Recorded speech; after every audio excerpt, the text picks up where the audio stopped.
aux commandes du jeu musical quotidien de France 2 depuis son lancement à l'antenne le 15 décembre 2007, Nagui a fait évoluer N'oubliez pas les paroles au fil des années. Producteur du programme en plus d'être le présentateur, contrairement à Tout le monde veut prendre sa place, qu'il a quitté en 2021, le visage emblématique de France 2 a créé plusieurs programmes dérivés autour de son émission. Par exemple, Nagui présente chaque année les Masters de N'oubliez pas les paroles, qui réunit les plus grands maestros de l'histoire du jeu musical au cours d'un grand tournoi.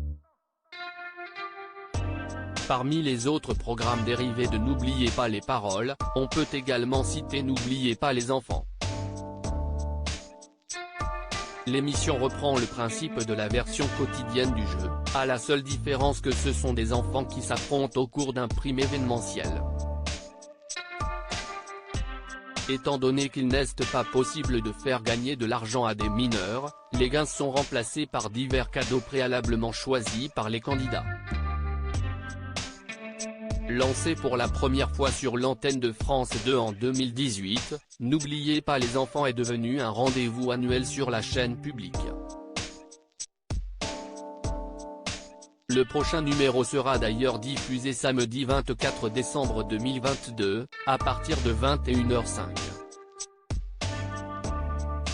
N'oubliez pas les enfants, les jeunes candidats soutiendront une association caritative pour ce rendez-vous inédit et incontournable des fêtes de fin d'année. Nagui recevra 8 mini-maestros âgés de 8 à 13 ans. Ces chanteurs en herbe s'affronteront lors de duels musicaux selon les mêmes règles que les adultes, mais ils tenteront de remporter les cadeaux de leurs rêves, préalablement choisis. Et parce qu'en cette veille de Noël il ne faut pas oublier les plus démunis, en fin d'émission, ils joueront tous ensemble pour remporter des cadeaux au profit de la campagne des Pères Noël vers du secours populaire.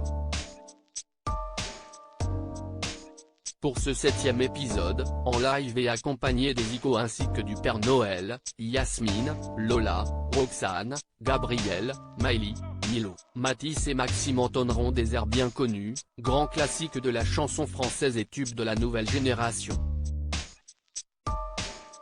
L'occasion de prouver qu'ils n'ont rien à envier à leurs aînés et aux plus grands maestros du jeu, a indiqué France 2 dans un communiqué.